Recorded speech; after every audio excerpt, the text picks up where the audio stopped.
Greetings, everyone.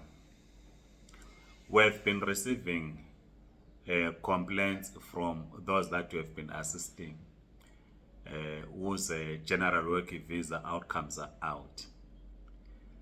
Some of these visas have been rejected on the basis that the applicants did not submit the South African Qualifications Authority. We have been approached by some in the trucking industry. But they claim that when they applied for their waivers, they did ask the department to waiver the requirement of the South African Qualifications Authority. So we thought, because it was truck drivers initially, we thought that because there have been violence in the trucking industry, to an extent that the ministers of transport, of home affairs, of labor had to intervene to try and bring stability into the industry.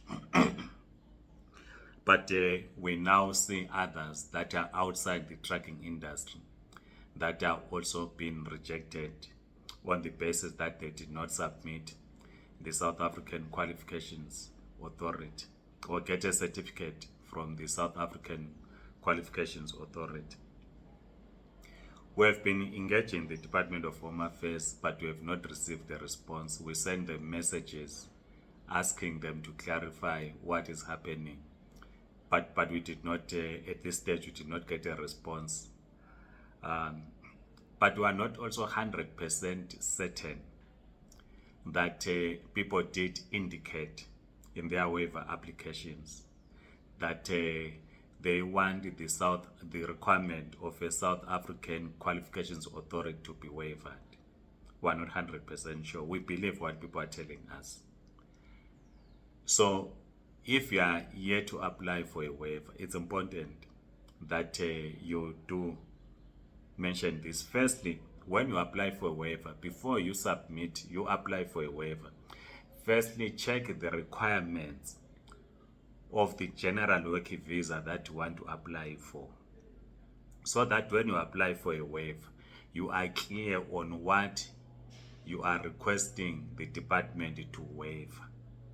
Do not just write a general waiver application, because they will then pick up a specific requirement that you did not mention in your application, and they will use that to reject your application. So it's important that you do that. Then those that we are assisting, some waivers are coming out. As we said in the last video, that there's been improvement in the issuing of waivers, but some are still not out. Those applied in 2022 and early 2023, but others are receiving. We continue to assist you. You can send your full names, reference number, date of submission to +27 83 340 1000, +27 83 340 1000. Please do not send through other platforms. Just use WhatsApp. Just WhatsApp to the number that I've given you. And then Comrade Kefas writing on YouTube asking a question, says, just wanted to know how can one be assisted legally in the event that the asylum is rejected and asked to appeal within 7 days. Firstly, when you write, it depends on what you wrote in your initial document. Because if you are an economic migrant, they are going to reject you. I've seen people write an asylum to say there are no jobs in Zimbabwe, the economy has collapsed, and so on. You will not be accepted, because that's not what an asylum seeker is supposed to submit, or is supposed to be their reasons of seeking asylum. You are seeking asylum because in the event that you are forced to return to your country of origin, your life will be in danger. So you need to demonstrate if indeed your life will be in danger. I remember in the early days, people have been rejected to say, okay, you are in Bulawayo, you are a member of the opposition, you have been harassed in Bulawayo, but did you consider moving to Mtare, right? To say, if you moved to Mtare from Bulawayo, were you going to be harassed? So, but if there would be no proof that if you moved from Bulawayo, where the local people are harassing you because of your political views, but you moved to Mtare, you are not harassed, then they will simply tell you that you are not supposed to come to South Africa, they will reject you. Right? So you need to provide evidence that your life is in danger. This will require you to submit even newspaper cuttings. If your name appeared in a national newspaper as a wanted person for political reasons, or you were arrested, you then escaped from prison, or you were granted bail, but they continue to persecute you, then you'll be granted asylum. But you cannot just be granted asylum on the basis that you simply wrote that there are no jobs in Zimbabwe, then you'll be given an asylum. It doesn't work like that. So so Comrade Kefas, you might even get the best lawyer, but if in your initial submission you came across as an economic migrant, your case will not go anywhere.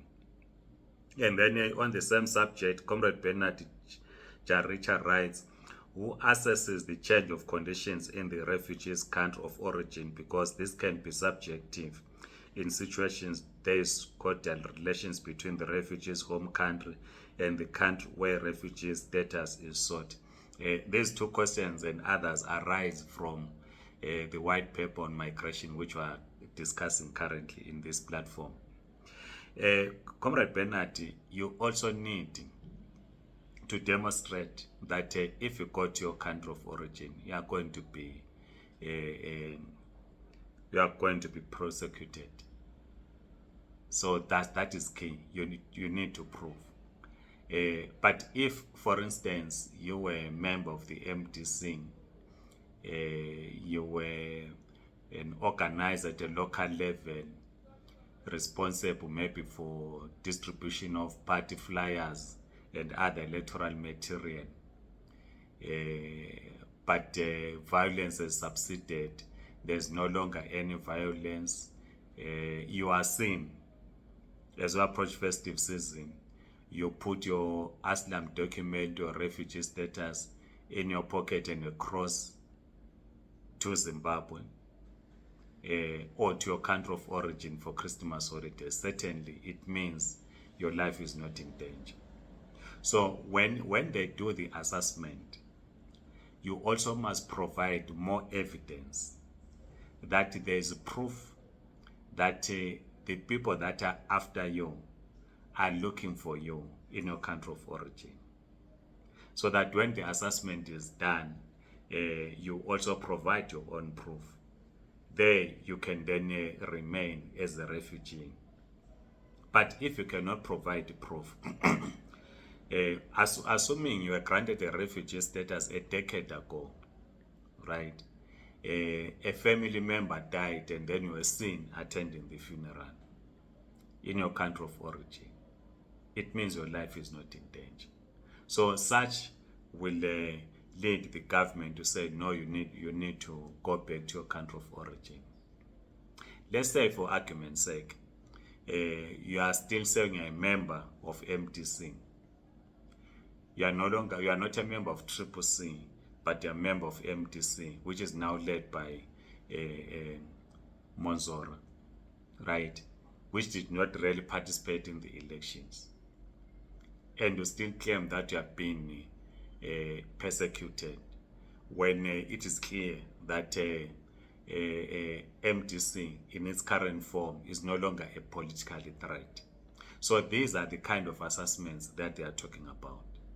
Because if they will ask you to resubmit your report just to update your file, and you stick to being a member of MDC led by Monzora, which is no longer a political threat in Zimbabwe, it means you can go back to Zimbabwe. So this is the assessment that they are talking about. But please continue writing in the comment section so that we assist each other. Otherwise, have a great day. Like this video, subscribe.